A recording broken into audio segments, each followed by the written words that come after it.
Bonjour, tout d'abord, une bonne année à tous. J'espère que 2025 vous apportera tout ce que vous avez souhaité. Et en priorité, bien entendu, la santé. Bienvenue pour un nouvel épisode de Titi veut faire son électricité. Je me suis posé la question si je vous faisais cette vidéo ou pas. Comme j'ai commandé pour moi un petit truc pour mon vélo électrique, j'ai dit peut-être ça intéressera d'autres personnes. J'ai voulu tester un nouveau matériel, vous le voyez, c'est une lampe pour mon vélo. On voit qu'il y a pas mal de LED. 1, 2, 3, 4, 5, 6, 7, 8, 9, 10, 11, 12, 13, 14, 15, 16, 17 LED sur cet appareil. La marque c'est New Baller. De marque New Baller.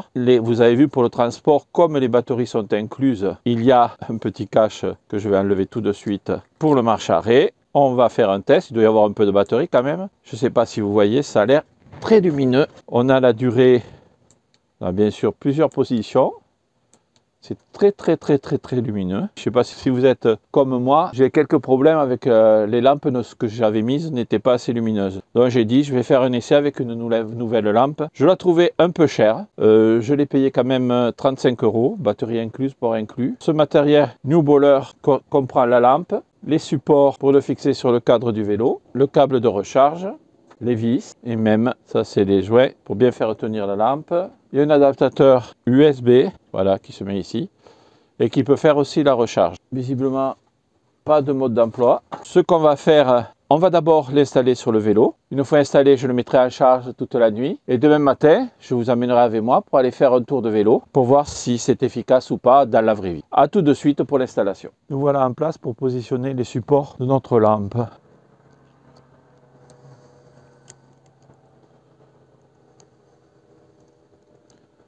La lumière va venir à plat sur les deux.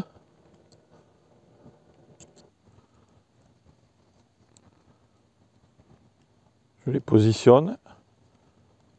J'enlève mon avertisseur sonore.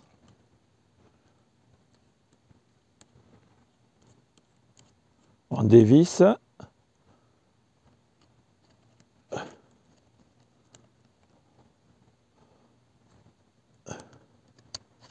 Voilà.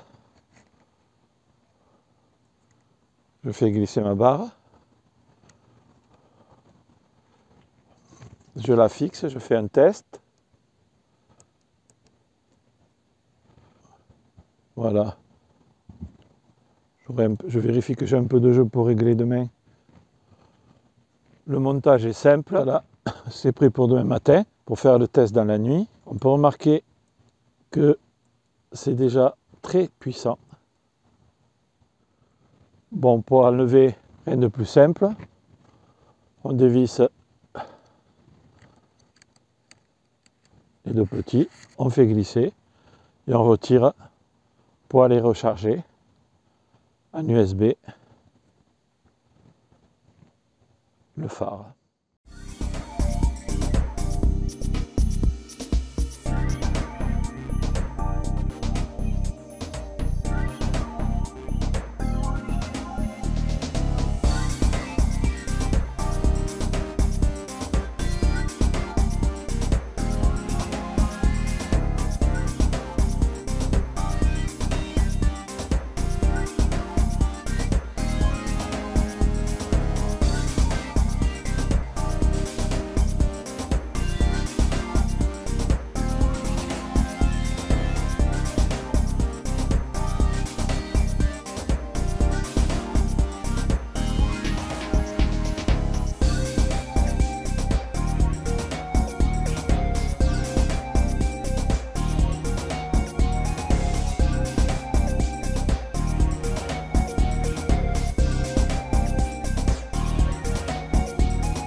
Comme promis, j'avais fait un time-lapse sur mon circuit journalier. Je suis parti de la nuit noire au matin. Sur les premières images, on ne se rend vraiment pas trop compte de la vraie luminosité de ce phare pour vélo. Si je peux comparer ce phare vélo, il y a eu des 125, c'est un peu plus puissant qu'un phare de 125. J'ai pu remarquer que quand je roulais, les voitures qui étaient en face, par rapport au comportement qu'elles avaient les jours avant, quand elles me voient arriver avec le vélo et cet éclairage, elles baissent les phares. Alors vous le verrez, vous l'avez sans doute vu dans le time-lapse, alors que normalement elles ne les baissaient pas. Comme je passe dans des endroits où j'ai priorité. Souvent la voiture en face ne s'arrête pas et elle prend la priorité et c'est moi qui ralentis pour la laisser passer. Là, avec ce phare, ils me voient arriver visiblement de loin, donc ils ont un comportement meilleur, ils ralentissent pour que je puisse passer. Pour moi, ce phare, c'est celui que j'ai testé qui est le plus efficient pour faire du vélo quand il fait nuit à la tombée du jour. Comme on dit, les vélos taffeurs, ça peut les intéresser. Pour moi, ça sera quand je vais faire mon tour de vélo un peu tôt avant que le jour soit totalement levé. Ça permet d'être vu et en vélo, c'est important de voir et d'être vu. Pour moi, je le trouve un peu cher, 35 €. Je vous mets le lien. Le petit affichage sur le phare nous indique la durée restante d'éclairage. Et il est à peu près juste. Quand je suis parti, j'ai mis le phare au maximum et il m'avait mis 4h30. Je suis revenu, je fais 1h20, 1h25 de vélo. Et quand je suis revenu, j'étais bien aux 3h20 parce qu'à la fin, j'avais mis le mode clignotant vu que le jour s'était levé. Moi, je suis content de mon achat. Par contre, si vous l'avez remarqué dans la vidéo, mettez les petits plastiques qui sont fournis avec ou les bagues pour que ça soit bien serré. Car si vous l'avez vu sur la vidéo, je remonte le phare car aux secousses de la route, et j'avais pas assez serré, il descend. Pour moi, ce phare est un bon petit produit, peut-être un peu cher, mais il y a quand même 17 LED et on y voit très bien, je vous promets, quand on roule avec. Voilà, cette vidéo est finie. Je vous souhaite encore une fois une excellente année 2025. Je vous dis à très bientôt pour une nouvelle vidéo. Ciao.